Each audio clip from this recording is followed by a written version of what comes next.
सूरज तू भारत का एक तारा, तेरे नाम से मिलता लाखों को सहारा।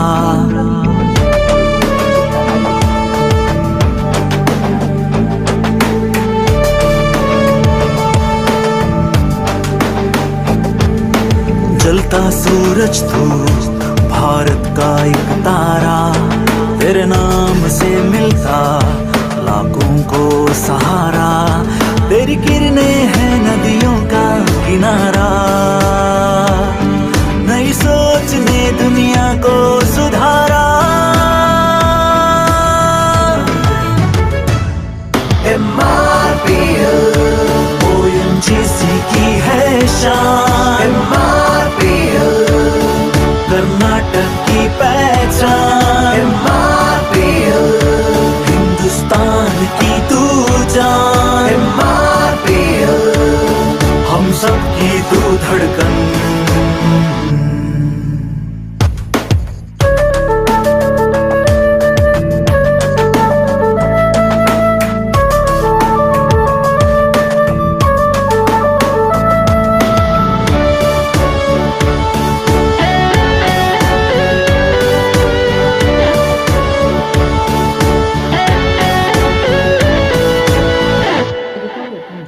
मुश्किलों की धूप में तेरी छाँव है, अब पर्यावरण के साथ भी तेरा नाम है। यक्ष नृत्य संस्कार में तेरा साथ है, तेरा साथ ही लोगों का अभिमान है। तेरी किरणें हैं नदियों का किनारा, नई सोच ने दुनिया को सुधारा। MRPL ONGC की है शान, MRPL कर्नाटक की पहचान, MRPL हिंदुस्तान की तू जान, MRPL हम सब की तू धड़कन। MRPL ONGC की है शान, MRPL कर्नाटक की पहचान, MRPL हिंदुस्तान की तू जान, MRPL हम सब की तू धड़कन।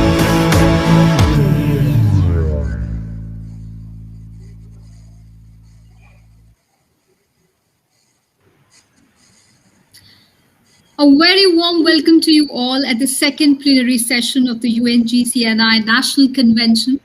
When we talk of advancing sustainable development, it not only means economic development, being in harmony with nature and environment, but it also stands for equitable and empowering life for all. We have a long way to go with COVID-19 reversing many of the significant gains achieved over the last few years. It's high time to put our act together on some of the most pressing issues like poverty, hunger, and public health.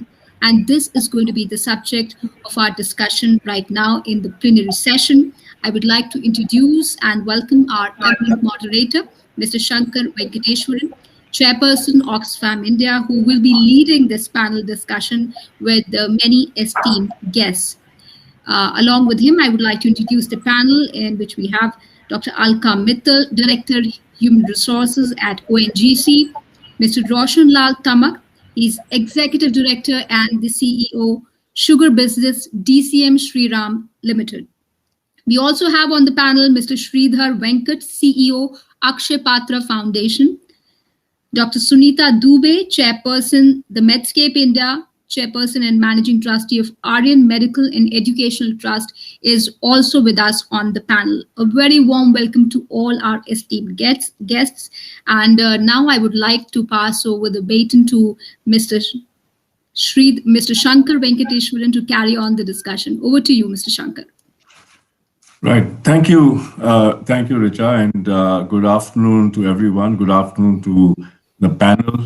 It's an honor to be asked to moderate such a distinguished panel, and I'm sure the participants, all of you, will have an edifying hour and a bit today, which then is the last of the plenary sessions of this National Convention.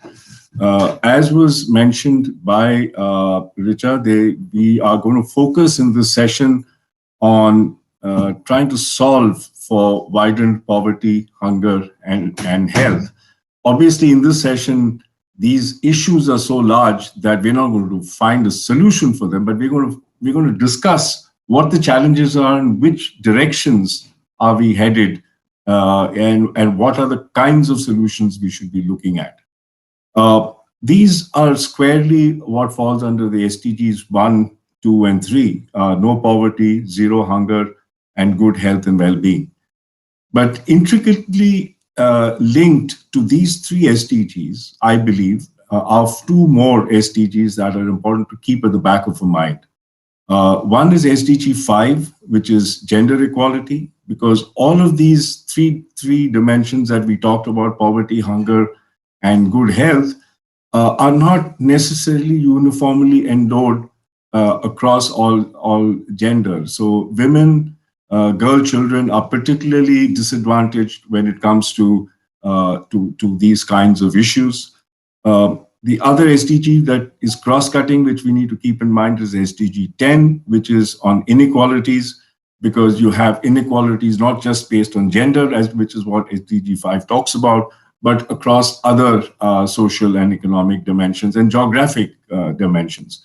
So it is a large and complex topic, and we're going to bite at the edges, so to speak. But I think our panelists are going to take us through some of the intricacies of how we can address these. I'm not going to speak very much, just to sort of give an overall introduction.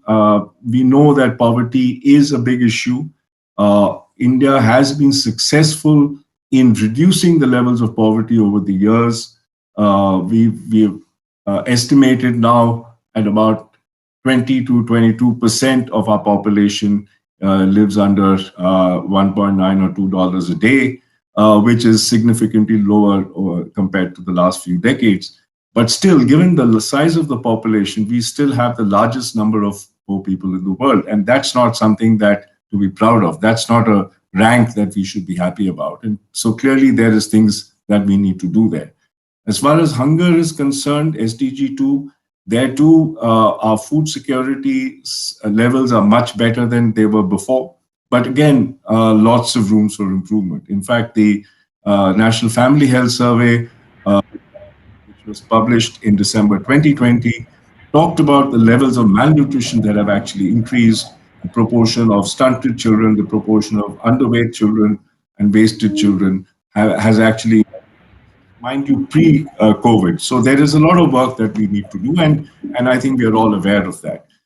Even in terms of health, while again we've done very well, and but we know that the kind of public investments that need to happen in health are still quite low. We are still at about 1.5% of GDP. Although if you look at some of the other indicators, which is infant mortality, or look at life expectancy, we've made great strides as a country. So good progress, but lots more to do. And that's what we're going to spend some time talking about today. Obviously, any discussion that we have on any of these cannot ignore what 2020 did to not only the whole world, not only to the world, but we in India are obviously, given the level of development we are in, obviously very, very badly impacted. And we know, and there's enough evidence to show that when there is inequalities, the level of impact of something like a COVID is also unequal. So the poor, the disadvantaged, the marginalized, particularly women and children and certain communities were impacted far greater than some of the others. So there was an unequal impact of COVID, of the pandemic, and that's only to be expected when you have levels of inequality. In fact, Oxfam, the India part of Oxfam that I'm privileged to chair, we do an inequality report every year. We publish one, which we put out every year in January, and I would urge you to download that report and take a look at some of the numbers that come out from there. It's called the inequality virus, and it gives you a lot more analysis of how unequal the impact that this virus had. So I think there is work to be done, and therefore we in this panel will explore some of the challenges and some of the solutions that we have going forward. Without further ado, let me go straight to our panel. I don't know whether Dr. Alka Mittal has joined us. I'm not able to see whether she has. She has. She's on the panel. We can see her. She's there? Okay. Yeah. Thank you. I just saw you there, Dr. Mittal. Thank you for joining us. So let me start with you, Dr. Mittal. I just want, what I thought I'll ask all the panelists, starting with you, is just to sort of give us an overview in terms of how your organization has been addressing these three SDGs around poverty, hunger, and health.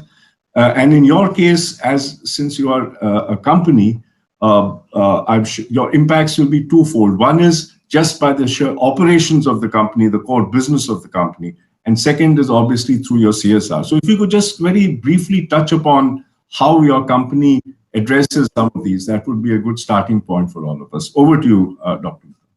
Right.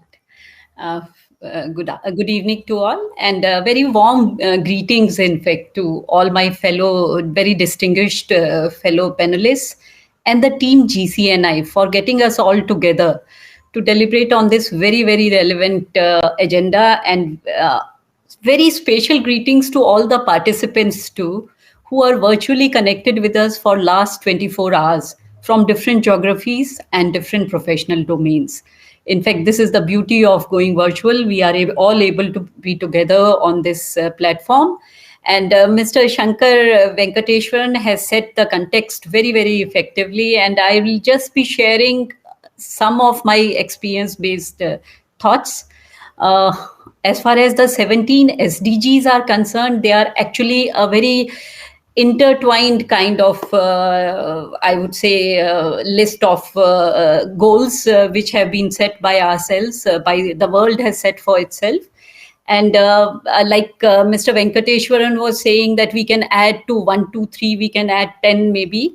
And I would say we can take 1, 2, 3, 4, 5, 6 together, because there's education, which again leads to, taking us away from poverty, and education and skill development. And same way as clean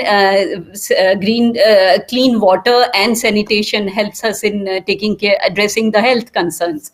So this is all a very nice network of goals, which if we all are able to pursue, and not only the corporates, but all the other stakeholders too, we could make a difference to the way the world is today, and the way the world should be.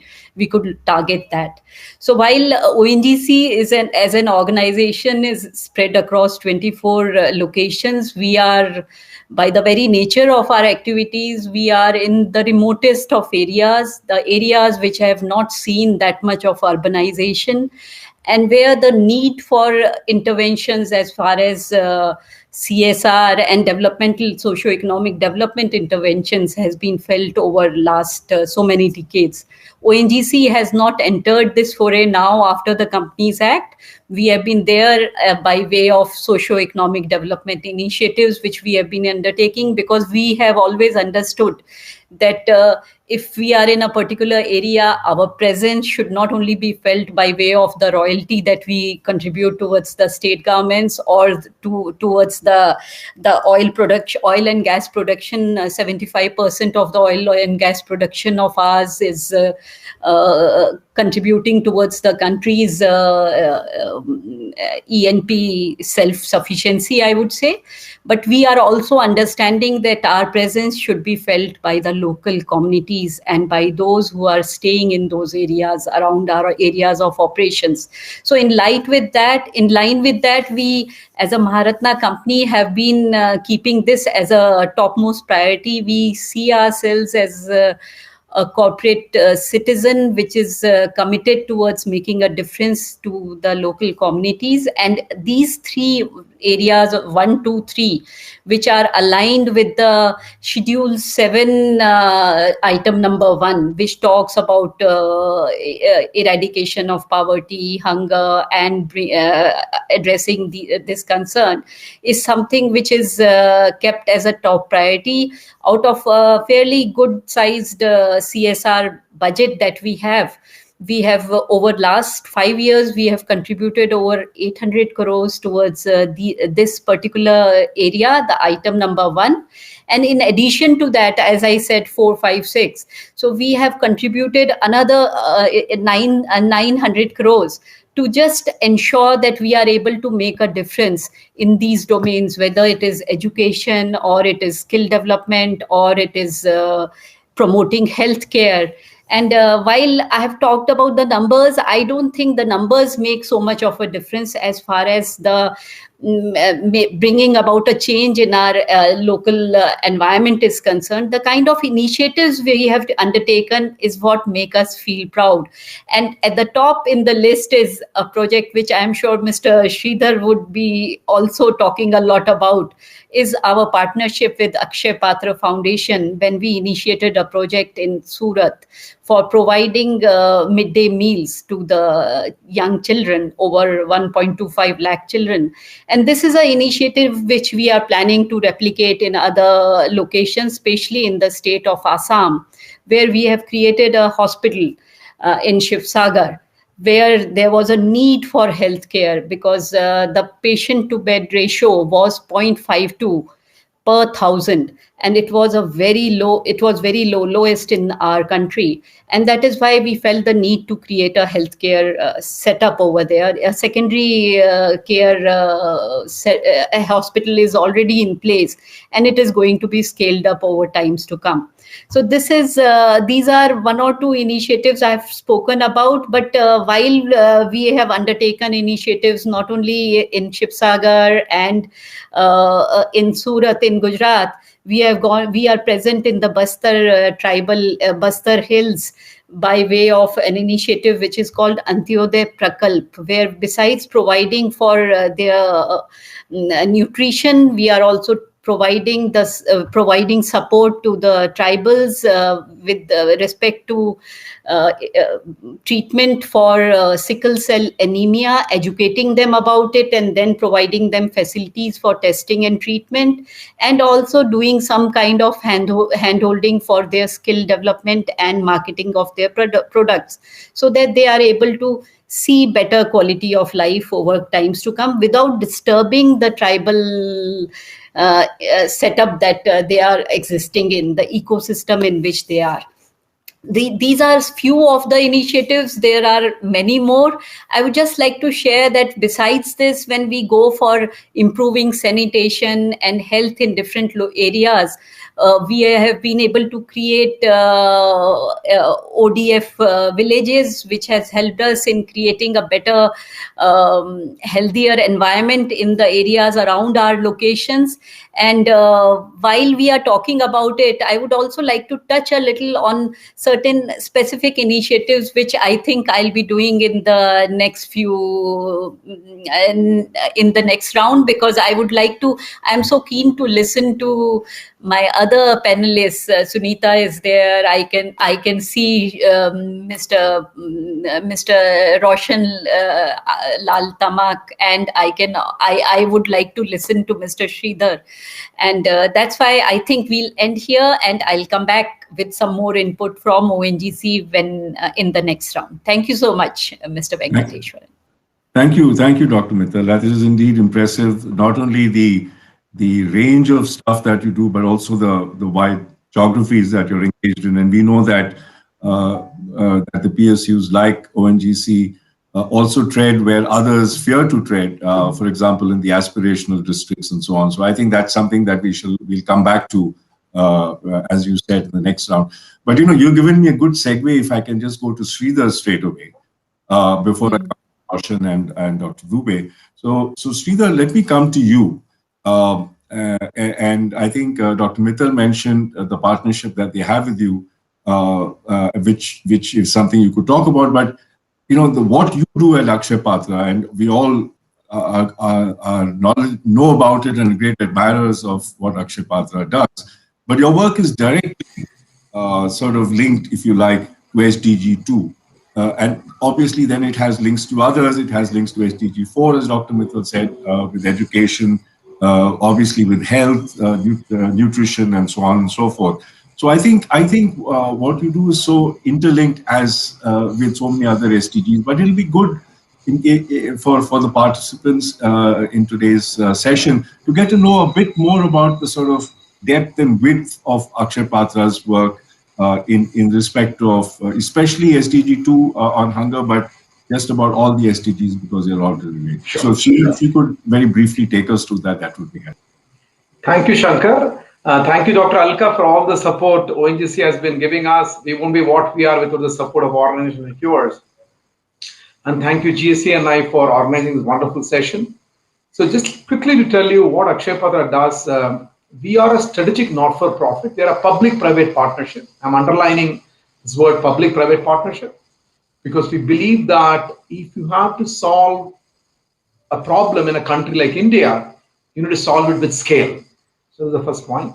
Our vision is no child in India will be deprived of education because of hunger.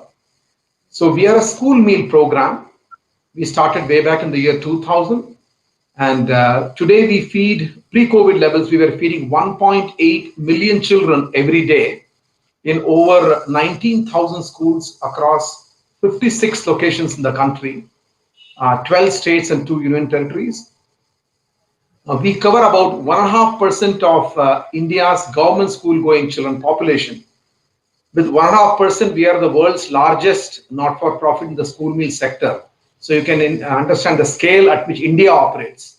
As you know, India runs the world's largest school meal program, bigger than even China. Akshay Patra's approach to solving classroom hunger, especially we have chosen this specific segment because we strongly believe feeding a child is not charity.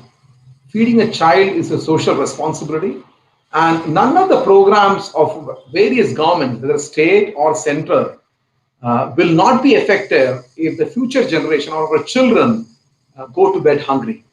So Akshay Patra has a singular focus on bringing children to school for education with meal as an incentive. So that's the strategy Akshay Patra has adopted. The way we have gone about it is we have large centralized kitchen facilities in 56 locations across the country, including the one in Guwahati, Surat, what Dr. Alka also mentioned. These are large, though we call them kitchen, these are large food factories, but they are factories with heart. So if somebody has to describe me, if somebody asks me, can you describe Akshay Patra? I would say Akshay Patra is a person whose mind is of a corporate and heart of a not-for-profit. So we want them pretty much like a corporate. These are large central kitchen facilities which cook large amount of very tasty and nutritious food. And these are delivered to children day after day, every day on all the schooling days. It took us about 12 years from the year 2000 to reach the first cumulative billion meals. And from there, 4 years to reach the second cumulative billion meals. The then President of India commemorated that. And in 2019, from there, we took about 2.5 years to reach the third cumulative billion meals. And the Honorable Prime Minister of India commemorated that. So the whole idea is how can we ensure hot, safe, nutritious meal to children? Two things that set Akshay Patra apart is focus. All 8,000 of us, there are about 7,950 team members whom I have who work with me across the country in these locations, 56 locations. All of us get up in the morning with a singular focus in terms of how do we ensure a hot, nutritious, safe meal to children day after day. So focus has been one of the important aspects of Akshay Patra. Second is usage of frugal innovation. For example, we were a South-based not-for-profit. When we went to north of India, North Indian children don't eat rice every day. So we innovated a roti making machine which can make In fact, we worked with a Sardar in Punjab to innovate a machine. The Sardar was making about 1,000 papads per hour in his machine, and we worked with him and created a machine which can make 10,000 rotis per hour. And we have a machine today which can make 40,000 rotis per hour. We invested 30% more on the machine which was making 10,000 rotis per hour to 40,000 rotis per hour. And now we have a prototype which can make 60,000 rotis per hour. So basically, how we can leverage technology, frugal innovation to solve a problem. So that's the second part of Akshaya Patra. Third is governance. We deal with government money. We deal with donors' money. Donors and government believe us. So every paisa that is put in Akshaya Patra, we ensure it is traceable. Akshaya Patra also has got 7 years in a row Gold Shield for Excellence in Financial Reporting from the Institute of Chartered Accountants of India. The not-for-profit, which is in the ICAI Hall of Fame. And we also have ensured that many systems and processes, for example, there is an audit committee, there is a consultative council, there's an advisory board. So a lot of good governance has been built around Akshaya Patra. And one very important aspect, which I want to mention to you, all of you, is the cost of managing all this is about 8%. So for example, if someone gives us 100 rupees, 92 rupees goes to the program and 8 rupees is our overhead cost. So Akshaya Patra strived to ensure that our cost of producing a meal, the maximum goes to the child and overheads are kept to the bare minimum. And I'm trying to bring further scale up and see if you can bring this 8% to maybe 7% or 6% also. And another very important aspect I want to mention to you is our vision has been no child in India should be deprived of education because of hunger. But I have a very ardent desire that Akshaya Patra ceases to exist by 2040.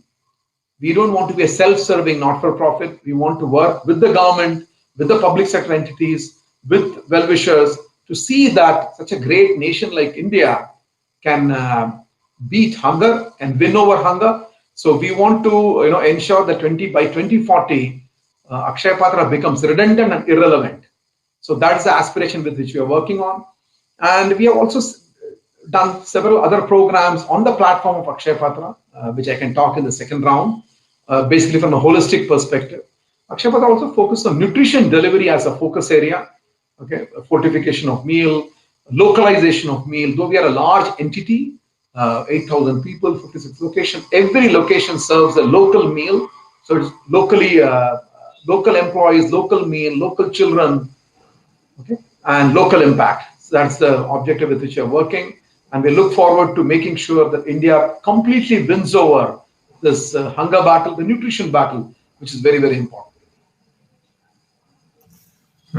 Thank you, Sridhar. That's, very, very impressive. I mean, I've seen your kitchens and I know how enormously impressive they are. So thank you very much for sharing that. Also for sharing, the 3 key factors, as you mentioned, for success, which is the focus, the frugal innovation, and being accountable to everyone.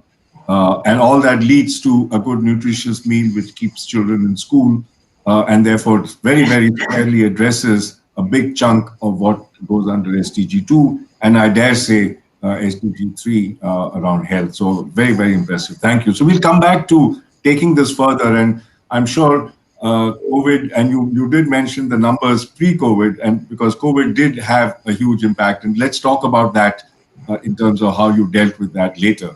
But we'll come back to you. Thank you very much. So if I can just go to Roshan. Roshan, you run the sugar business of DCM Shriram. And what is interesting about the sugar business is that it's an agribusiness. So you, on your whole life really depends on farmers and what farmers do, because that's your big raw material.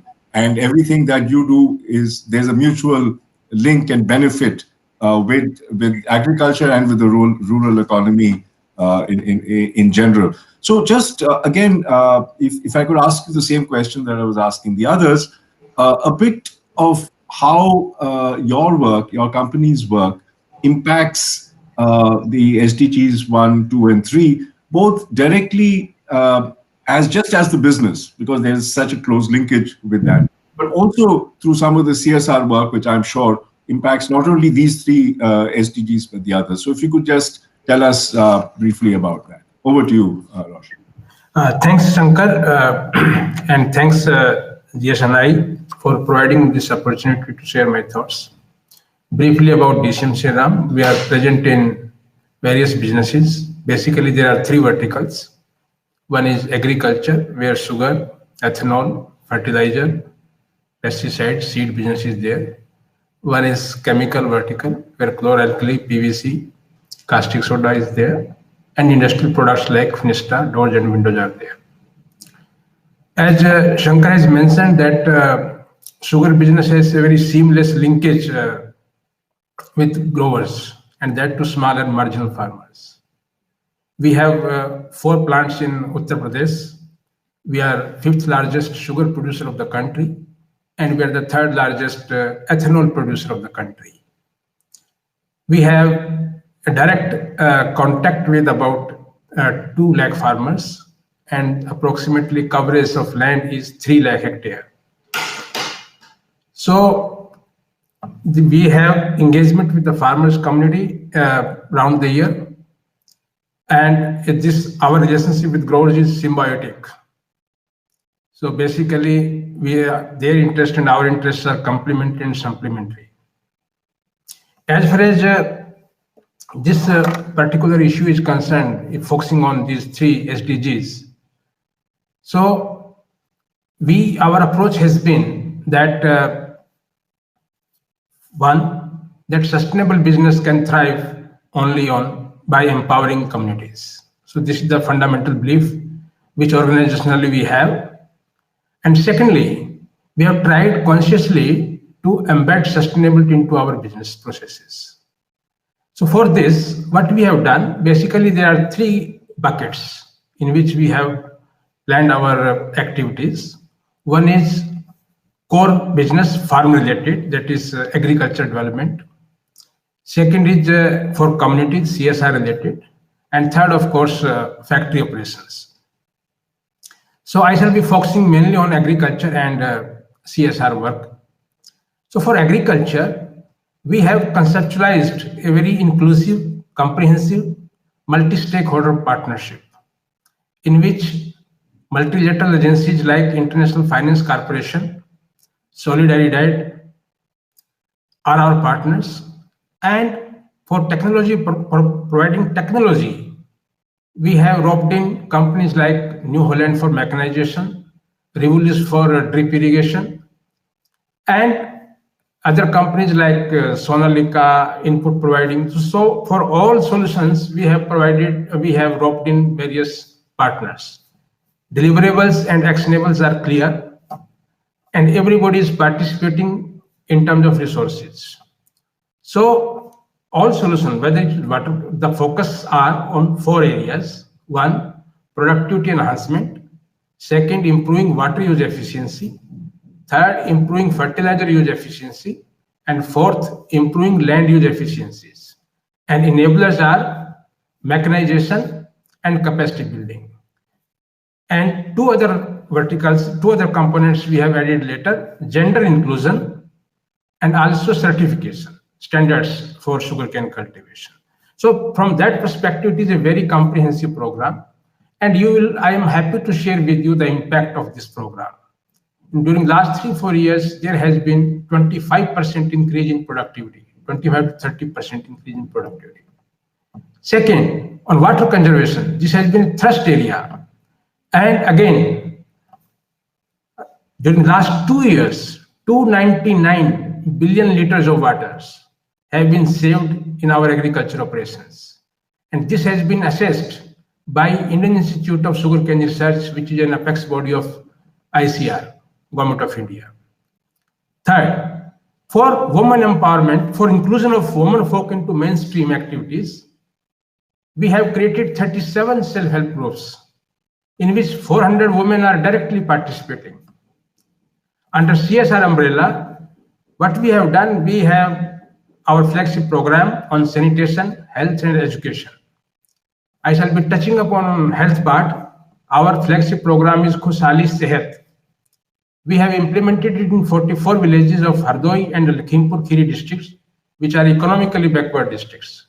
We have identified 800 women who are malnutrition and children. And there are other activities like vaccination camps, immunization camps, and eye camps. There are so many activities. Time is short, but our intent is that we provide we address all the health-related issues to the underprivileged or have-nots of our community. As far as sanitation goes, we have upgraded about 116 schools where toilets have been built up. We have enrolled a number of children, and their attendance is now more or less near 100%. So this type of activities we have initiated into our command area. And we have a fairly established, well laid out organization for effective execution of all these activities. Thank you, Roshan. That's again very impressive. So what you're saying is that the CSR bit as well as the core business bit seamlessly work together, and because you have, as you said, a symbiotic relationship with your farmers, with your growers, and both your success are interdependent on each other. So therefore, it's very seamlessly done and very impressive in terms of what you've been able to achieve. Water is particularly an interesting thing because sugarcane is water intensive. So every amount of water you use, less water you use for that production, obviously it's a great benefit to everyone. So thank you. We'll come back to you again in terms of the way forward, but this is an excellent sort of base for us to understand. Dr. Dubey, if I may come to you, and again, a brief introduction about your organization and about your work. Again, you're in the health space, so clearly SDG 3 is very central to what you do, but I'm sure your work would sort of cover some of the others indirectly in different ways. So it'll be useful for all of us to get a good sense of what your organization does in this regard. Thank you. You're on mute. Thank you so much and for inviting me, and I congratulate entire UN Global Network for coming forward and conducting such a beautiful 15th convention program. And it's like I would like to pay my tribute to late CEO Mr. Kamal Singh, who was being very humble and enthusiastic, and for the path-breaking initiative he had taken for the mankind. And when I met him first time, I think 2.5 years before. So he wanted me to come and speak about the health, because in ground, basically we are not a speaker, but definitely we are involved in the groundwork as a doctor across country. So I really feel the way entire program has been planned is really inspirational, give a lot of input to people who are working in the same space. Another thing I would like to say, I'm working from 2003. I started first hospital of mine in remote area in Mumbai itself, in Kurla East, where 8 to 9 lakh population were there, and there wasn't any hospital. So when I was doing my MD radiology, and during that time I started my first hospital, and I started first diagnostic. So we were catering for many years, and more than 35 lakhs people we were able to impact in the health. It was for the nutrition, for the gynecology, from the pediatric, all the issue related to that area was scattered.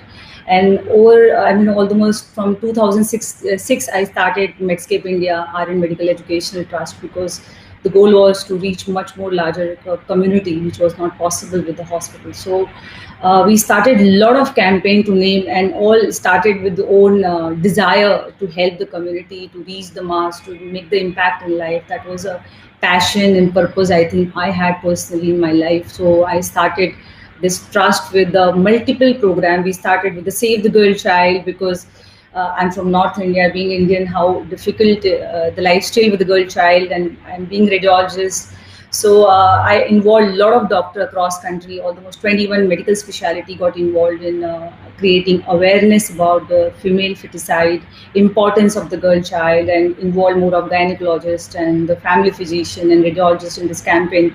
And then again, we started other program, like we had a program called Anokhi Pehel. So my hospital, which is, I started in Kurla East, nearby, we used to get a lot of tuberculosis patient and a lot of eyesight problem patient used to come up. So we did the survey from where so much of patient is coming. So first time, along with my team, friends and colleague people from the board of Medscape India, we went to survey and we found one of the place called Thakkar Bappa in Kurla East, which is the largest chappal making Asia's chappal making hub. So we identified that area, and it was having 1.5 lakhs population in the ground, and we all went and saw the lifestyle they had, like 10 by 10 room they had, and more than 10 people are staying, because these people are migrant. They had come to have a job.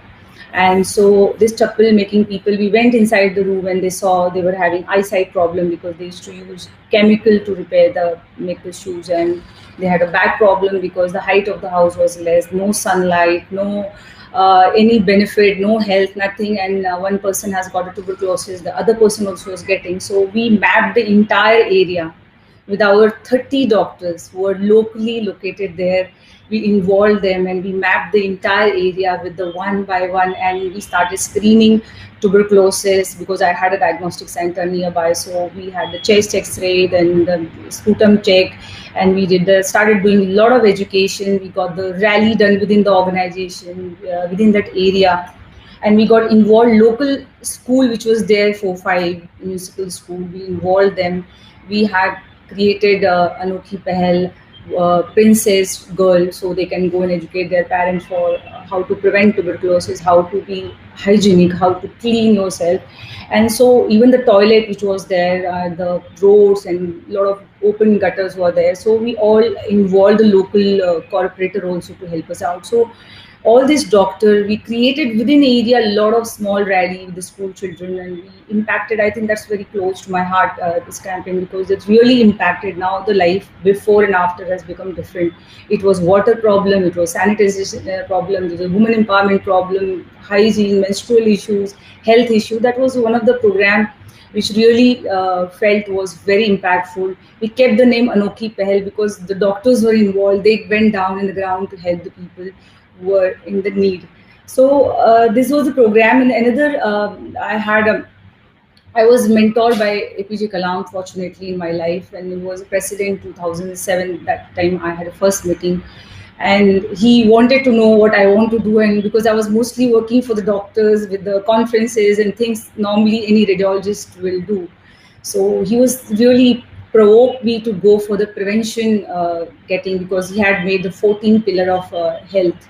And every pillar had one segment of empowerment of India. Something was for the education, some pillar was for the the industry, for the education. Like that 14 number was for the, I think it was for the health itself.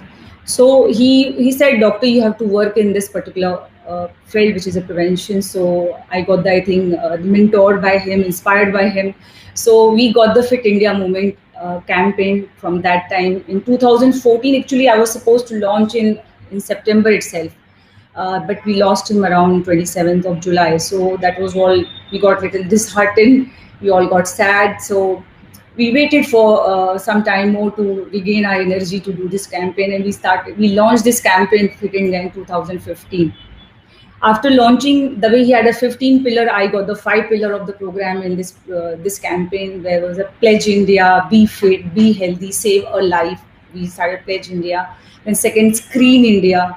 So like screening of the diseases like cancer, diabetes, hypertension, all the lifestyle diseases which could aggravate to the major problem in the future. So we did the Screen India. Then like Treat India with the existing infrastructure, whatever is available, whether it is a private, whether it's the government or through the trust, whatever, we will treat the patient, whatever we find positive, whatever we can do. So we did it. And then Prevent India was the 4th pillar, which was having most of all the kind of preventive like yoga, Ayurveda, homeopath, and Tibetan to Chinese, anything, mother giving the treatment at home with the natural home remedies. So all were integrated in Prevent India. And this, we had the third pillar was the Train India.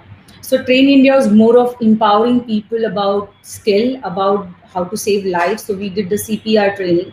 We had direct training, approximately 1.5 lakhs people across country. We train people through some of the partner on the board, some of the hospital on the board, because this is most of doctors are involved across country. Their philanthropic work was to train people from various hospitals. We got tired, and today we have almost 1.5 lakhs of people were trained CPR indirectly by the train the trainer method. Like, once you have learned, you go teach 20 more people.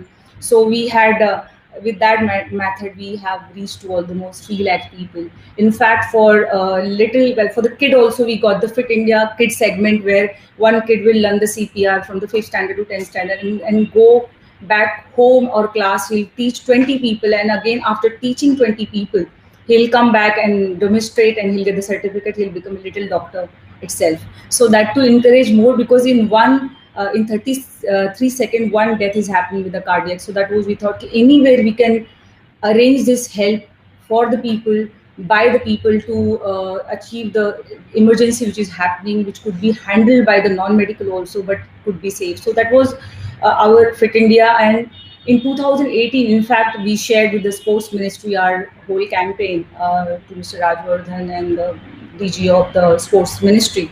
And that became a big thing for us. Like, it's a proud moment when Prime Minister himself became the face of this program, and the entire nation now thinking about the Fit India, where I could only make impact around 2 crore people. Now the whole nation know you have to be fit, you have to be healthy, so India can be empowered the way it has to be. And as we are advancing toward the bigger goal of the life, bigger technology, bigger things we are comparing with other countries. So definitely until you're not fit, you're not healthy, you cannot accomplish. So this is our Fit India, which started with the Kalam Saab, and now it has gone much more ahead. And we are glad we started. And as a common man, when you feel this level your campaigns are going, you feel extremely proud and happy. Humbly, I'm extremely happy. And we also just SDG, as you said, the goal, whether it is a Fit India, whether it's an Anokhi Pehal, even we had a wellness mission 2030, which again is about the looking after your health, screening on time your disease, educating yourself. So wellness mission also have given a lot of contribution to our SDG 3 goal. Apart from that, we have HIV Go Away program, which I started in 2012. And when we had started, it was with the first, its main aim is to go with the people who are vulnerable, who are infected. So we started first time with the 5,000 doctor rally within Maharashtra on the Doctor's Day. And we had walked down and created truck driver. We had screened for the HIV. We had given the education on how to use the protection, how to look after your medicine, and stigma about it. So every year we have one theme, like we had done with the transgender 1 year. Then we have like mother to child transmission, how to be avoided if you're a positive mother.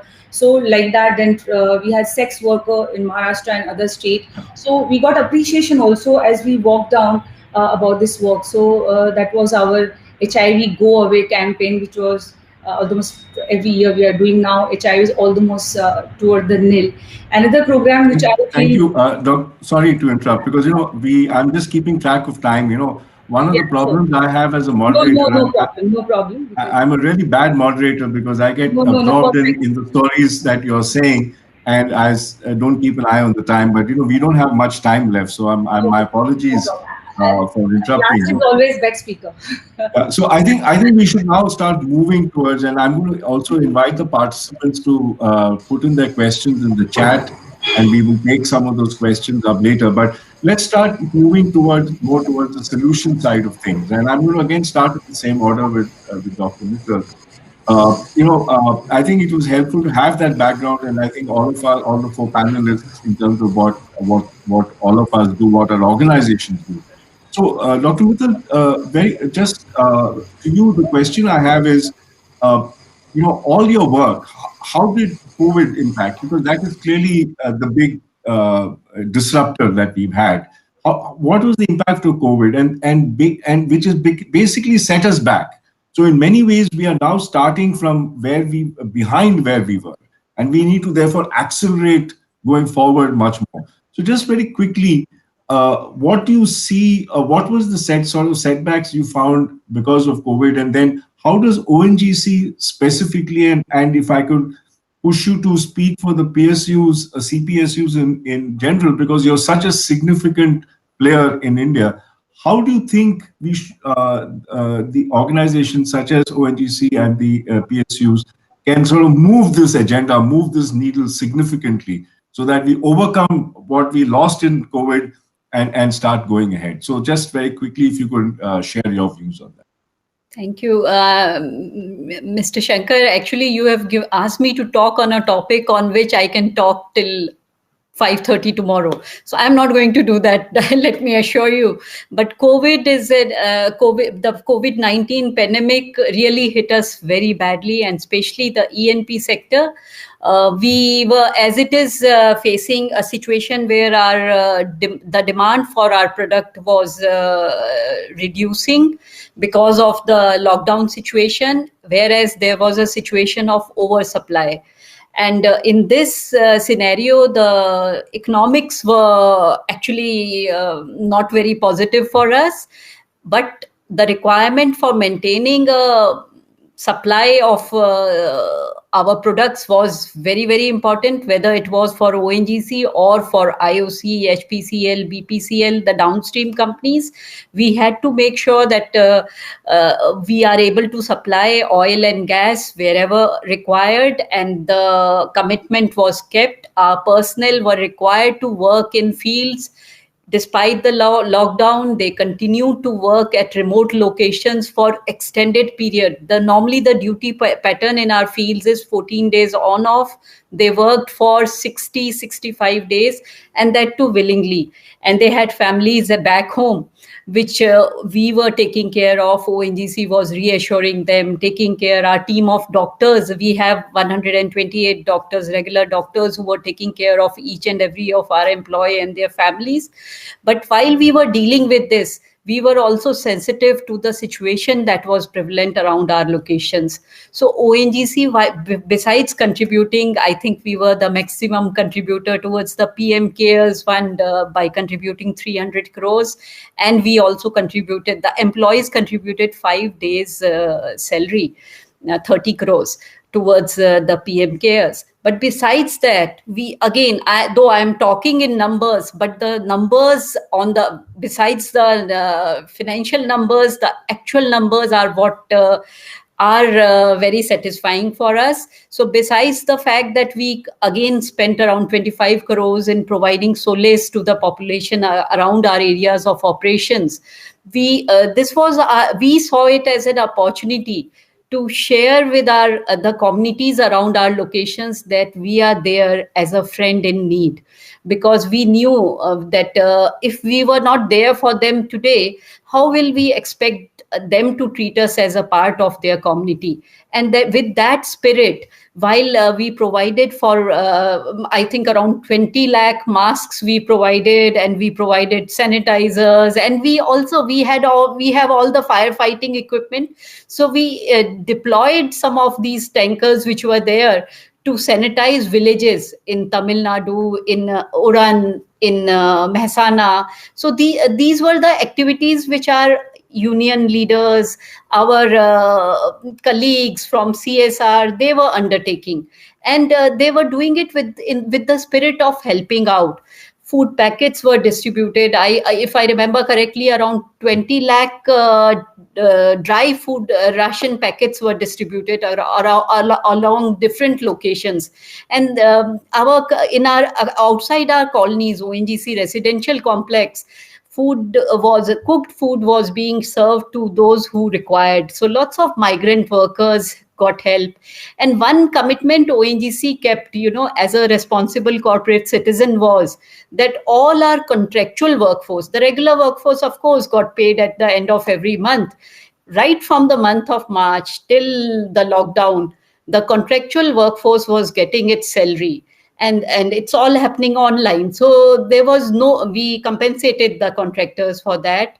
And this was something which came straight from the heart, because our executive committee decided that we cannot let down the personnel who are working for us. So while the setback was tremendous, but we looked at it as an opportunity where all of us, each and every ONGCian, came forward to help. I'll just give one instance and then I'll pass it on to others, because there's such exciting and interesting stuff that is coming from the panelists that I am really wishing to listen more. So there was this colleague of ours who was on-off duty at Rajamundry, and from there he had come back to his hometown when lockdown was declared. So he was stuck at his village in Himachal. So this person, he contributed from his own resources and provided support to the health workers by way of providing them a cup of tea with snacks and some food packets each day around his village. And he spent 2 lakhs there. So when we came to know about it from some newspaper clippings, ONGC gave him some support and he continued doing his good work. So this is the spirit with which the ONGCians were working. And this is what kept us going during that tough phase. And even like till date, for the vaccination campaign of the government of India, we have provided support for the cold chain equipment which were required. And in the states of Uttarakhand, where we are very much present, and Nagaland and Assam, Gujarat. So these are the places where we have done our bit for facilitating the vaccination drive. And while we were doing all this, all the while we were also making sure that the health of the local population is taken care of. Our hospital at Shivsagar, it did, I would say, wonderful work when it came to providing support to the local population, because hardly any hospitals are there. And they specially set up a COVID ward to provide support to the population there. So these things give us tremendous satisfaction, and they also make us realize that, okay, we are able to make a difference where we are. And that is what the business of business is. Besides making profit, we are to look at the environment and the social impact of our presence in a particular area. And we feel satisfied when we are making some positive impact in that regard. Thank you. I think I look forward to listening to others now. Thank you, Dr. Mittal. And I think that is a good way to sort of summarize what you said, because the business of business is no longer just only business. In this 50th year of Milton Friedman's famous statement, where most people now disagree with that, and you're also just saying that that's no longer the way business should be looking at business. So that's a good way to sort of sum up what you were doing. Sridhar, if I can come to you, I think you talked about the midday meal being very central to the belief that you cannot learn with an empty stomach. Now, we also know that the COVID has set back the education attainments, especially of the children who do not have access to online, to internet, to devices. They are going to really struggle. But what is less spoken about is the fact that they're going to take a huge nutritional hit because there was no availability of MDM. So I just wanted to get a sense from you, not just from a Akshaya Patra perspective, but as somebody who's such a key component in this whole fight against malnutrition. And we have such terrible malnutrition statistics. The NHFS data precedes the COVID, and that was pretty bad. So what is your overall take on what do you think is the way forward? How do we overcome not only the setback of COVID, but how do we just progress to this aim that you yourself said is how do you make yourself irrelevant by 2040? Has that been set back by a few years because of COVID? What more can we do, Sri? Definitely COVID has put a spoke in terms of our progress. But what I strongly feel is India is a young nation. Now you have, I think, 500 million people under the age of 35. So my personal view is if collaboratively we work with the government, not-for-profits, government, state governments, PSUs, all of us come together and stay focused on each core areas where we are good at and try to solve this problem, I think definitely this is very much possible. Let me give you an example of what Akshaya Patra did when COVID happened, we quickly pivoted ourselves to grocery kits, to happiness kits, and today we have served about 114 million servings to the needy, including children and their families. So what I personally feel is, I think we should leave behind COVID and stay focused on our core strength. Generally, what happens is not-for-profits tend to diversify a lot, looking at opportunities. I think staying focused and being hopeful that we can solve this problem is very important. Second is, I think the CSR money which is available in this country should be channelized to priority sectors which are very pivotal for a country like India. And I think definitely the companies who are coming forward and the companies which are also getting to this pool, I think together we can definitely solve this problem. I don't think there's something insurmountable. Thank you, Sridhar. I think so. So two things I think that you're really saying: stick to your needle, stick to what you're good at, stay focused on that.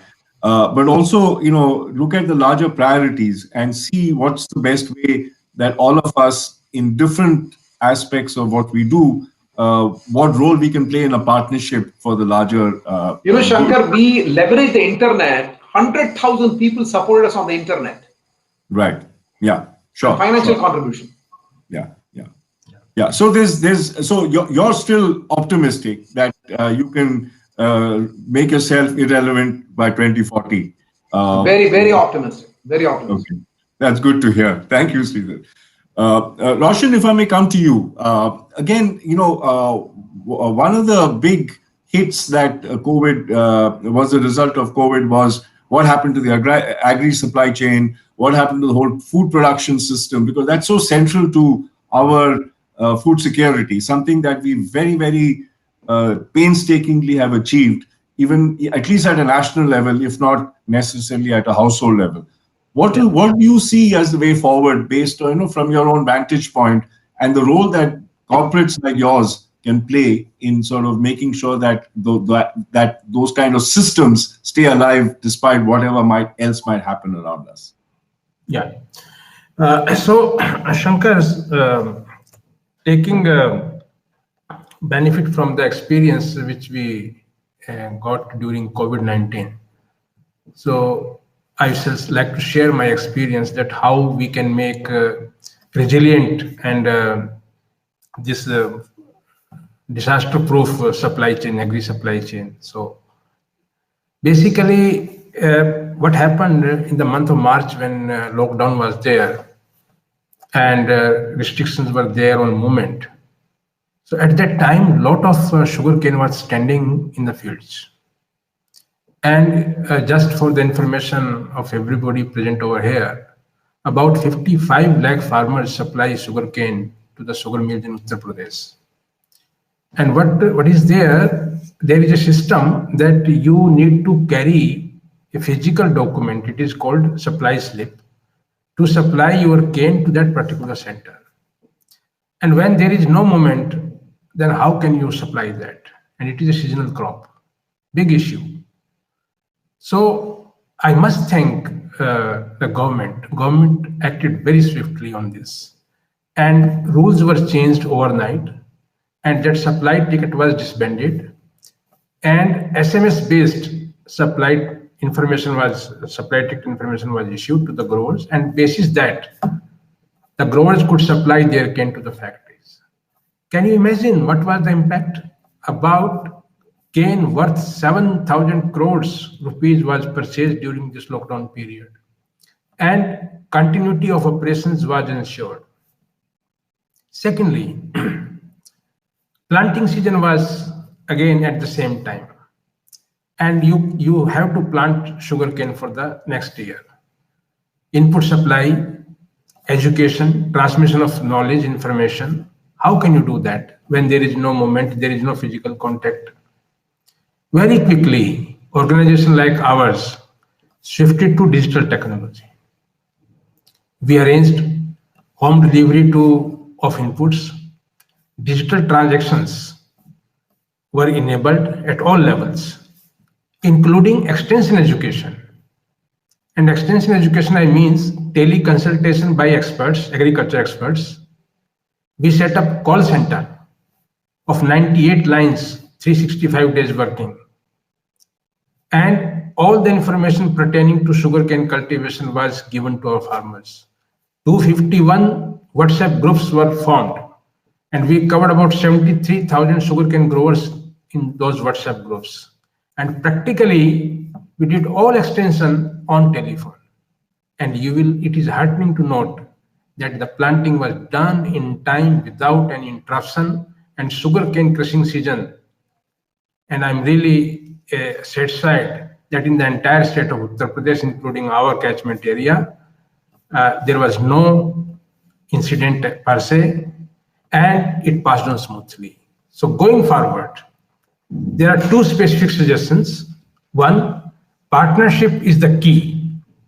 People will have to develop partnerships, and enabling ecosystem has to be provided, but the solutions should be tested through 4 criteria of simplicity, suitability, scalability, and sustainability. Otherwise, we talk very high-tech technology, but that does not work all the time. Yes, technology is a great enabler, and going forward, we should embed technology into agri supply chain, and from smallholders' perspective, this agri extension is the weakest link. How can we bridge this gap from lab to land so that education is transmitted to the farmers through telephone? So these are the 2 initiatives one can take. Thank you. Thank you, Roshan. That's very, very focused and very doable. Not easy to do, but definitely the building blocks are there to do. So partnerships is key. Enabling environment is what you need, and the technology that you need must be appropriate. So how do we embed technology more widely so that when a situation like this comes, or even otherwise, how can we leverage technology becomes the key? And I think what you said is very important. All of those 4 rules, including it being simple. There's no point in overburdening the technology. Just get it to do what it needs to do, and don't add too many unnecessary features so that it collapses under its own weight. Is probably one of the things. And extension, I suppose that's the word that resonates in everything that you talk about in agriculture. Extension, and how do we get that to the farmers? So thank you, Roshan. That was very, very thoughtful and very helpful. Dr. Dubey, if I may just come back to you, and we have a very few minutes before we try and get a few questions in from the participants. But Dr. Dubey, your suggestions in terms of the health system, because that's a system you know well, and I know that although you run a hospital, you're not you were not talking curative only. You're talking preventive. You're talking predictive. You're talking a whole range of things going forward. But what would be your suggestions in terms of how do we push this SDG 3 agenda forward in terms of health and well-being? So a much larger idea than just curative health.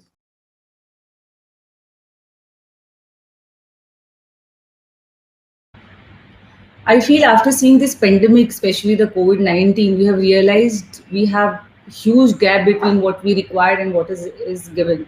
So I feel the infrastructure, what as a doctor we saw under the We Doctors campaign, we were running for the COVID-19.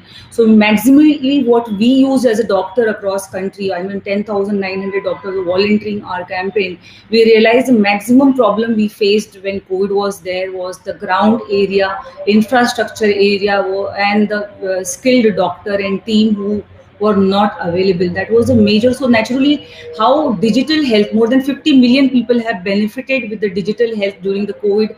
And even Prime Minister said that 13% GDP was spent on during the COVID, which we actually required that kind of in routine life to fight the future pandemic, to prepare better manpower, better skilled doctor, exchange of the knowledge with the international standard, the way like how we have Germany has got a right for health, right for the food, right for the education, which is missing from our side. So we feel that the kind of need we have, that kind of gap we feel that needs to be collaborated with the CSR, with the government, like-minded people to come across the world to help this, because pandemic is not yet gone.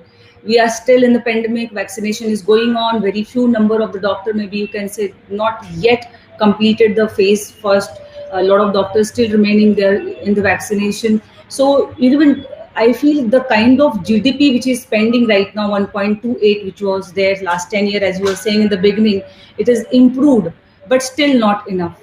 So the kind of GDP which government has to spend on the health, that has to be really looked upon, just because we all wanted a better health, better infrastructure, better life, better well-being, according to our today's topic. But we all have to put a lot of money in health. Till we are not healthy, we don't have a good immunity, we won't be able to do anything whatever we are talking today right now, to explore as a business, to expand. So I think even the ratio, the doctors ratio today, WHO has given 1 doctor to 1,000. India has got 1,500 patients for 1 doctor. I'm being radiologist. I have 1 doctor for 1 lakh population. And the kind of private people are like doctors are having, issue. Like 70% today was looked after by the private doctor itself, private hospital itself. 30% only health is with the government.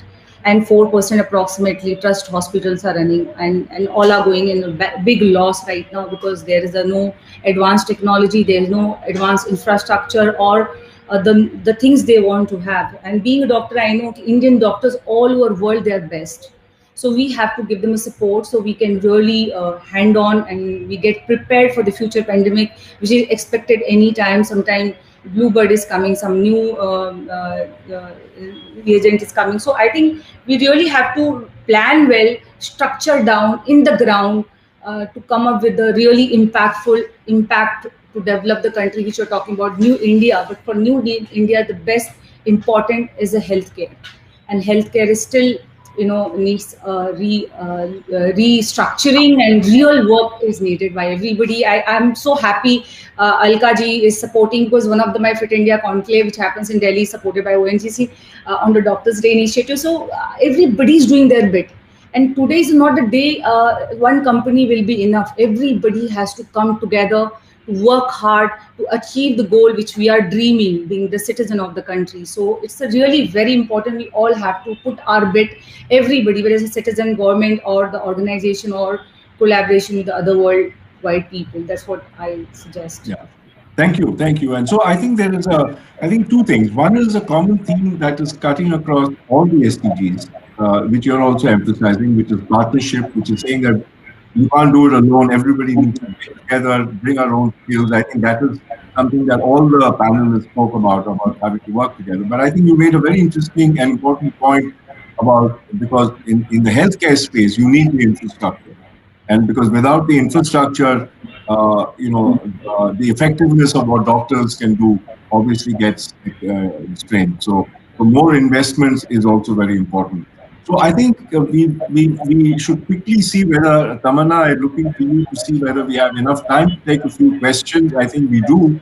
So perhaps maybe it might be good if you could just tell us what kind of questions are there, and maybe we could try and, if you could just tell us who the question is addressed to, we could quickly get a response. I would suggest just put out the questions out there, ideally one for each of the speakers. Just put them out there, and then we can ask each one of them to respond to that, if that's possible. So one question has been addressed to you, Mr. Shankar. The question says that, how do you rate the ESG performance of government and corporates during the pandemic? Will it become center stage in post-pandemic world? Will the concession happen? This question is directed to you.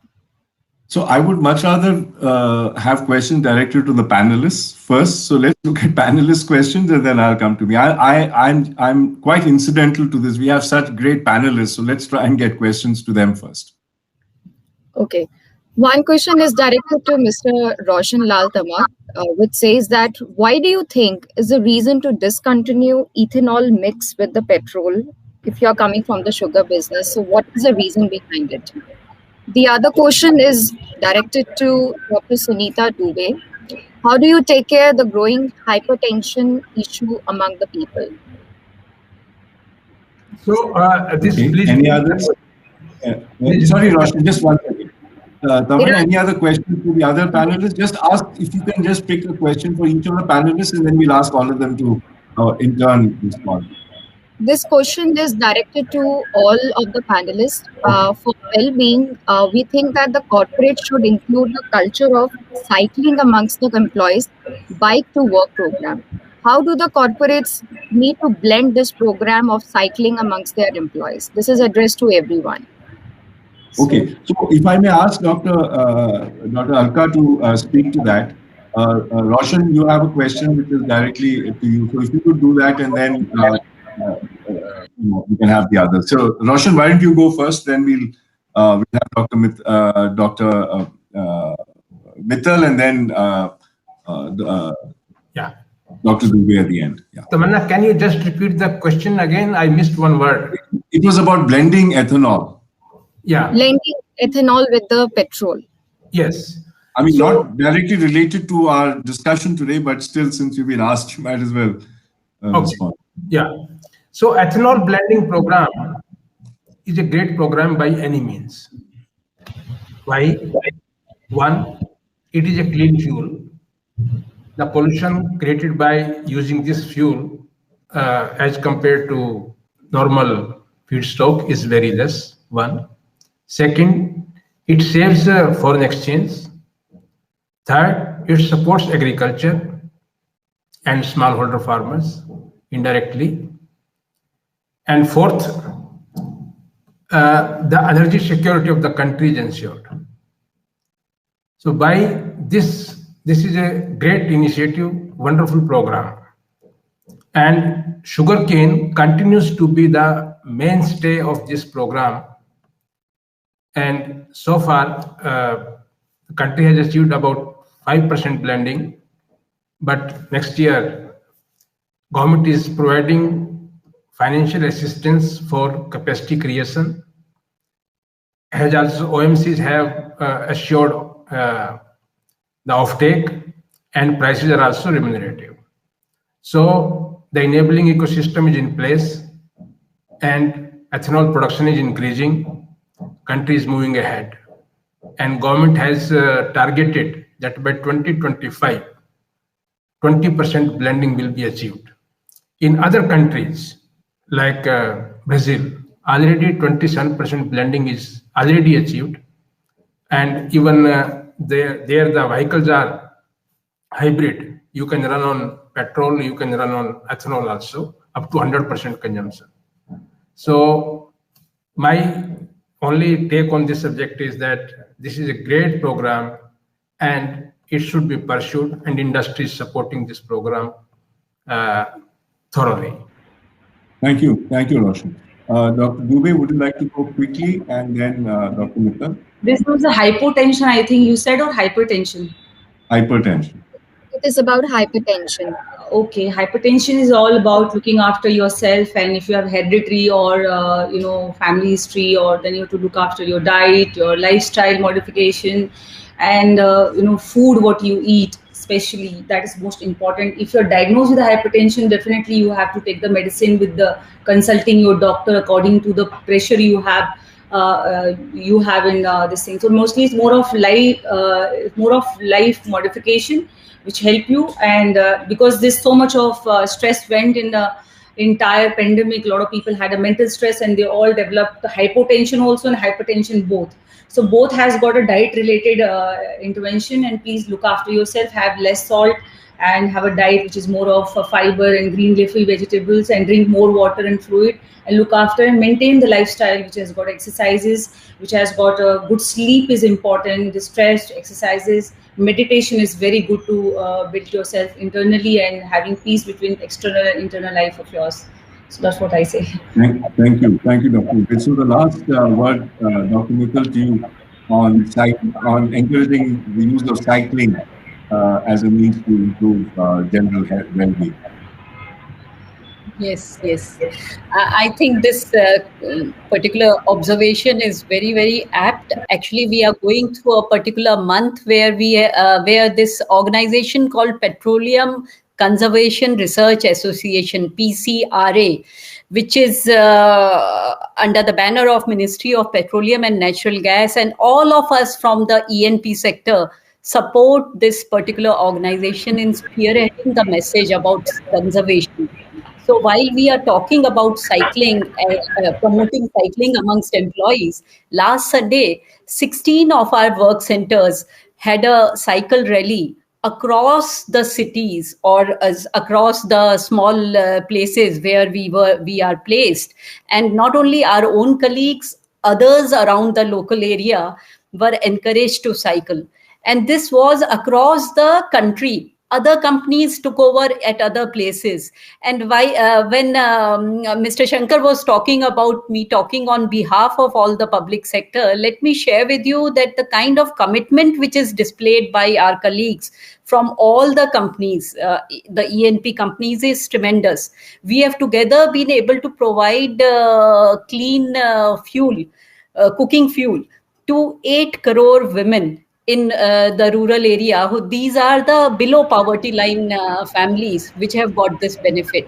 And this creates smoke-free villages. So while on one side we are talking about cycling to workplace, we are also ensuring that the local areas are clean. And this is the way we will head towards a better environment and better health. As Dr. Dubey has been talking about, having a clean environment is something which is very, very essential. And this is what our endeavor is and will continue to be. So thank you so much. And I feel that we really need to, like a partnership for goals, the 17th SDG is something where we all really need to collaborate, associate, and continuously innovate. Mr. Roshan Lal was talking about small, simple innovations which are sustainable and suitable. Really, that is what is the need of the hour. And we all, when we put our hands together, we are definitely going to do it. Thank you so much. Thank you. That's a good way to end. So partnership is the theme that you heard from all the panelists. Talked about the use of technology, some investment in infrastructure. So you heard a lot of solutions that that panelists had. And I'm sure you all wish we had more time to get more of the wisdom out of them. But alas, we have to close this. So I'm going to again thank all the panelists very much for your insights, for your wisdom, for your experience. And I hand it back to you, Richa, to close the session. So we missed listening to you, Shankar. Your response we will wait for the next time. Thank you. Yeah, I'm incidental to all this, Dr. Mittal. We shall talk about it. Thank you. Maybe the time does not permit us, otherwise he would have definitely spoken. It was an amazing session which threw fresh light on the initiatives being taken to tackle poverty, hunger, and public health, which are some of the most important and pressing issues of today's times. I thank all our panelists and our moderator, Mr. Shankar Venkateshwaran, for an engaging and insightful show. Thank you so much. With this, we would move into our next session, which is the valedictory session. And we would start this session with the key takeaways from a wide range of discussions that have happened in this national convention that began yesterday. For this, I would like to invite Ms. Palak Kapoor from Accenture Strategy to put forward her views.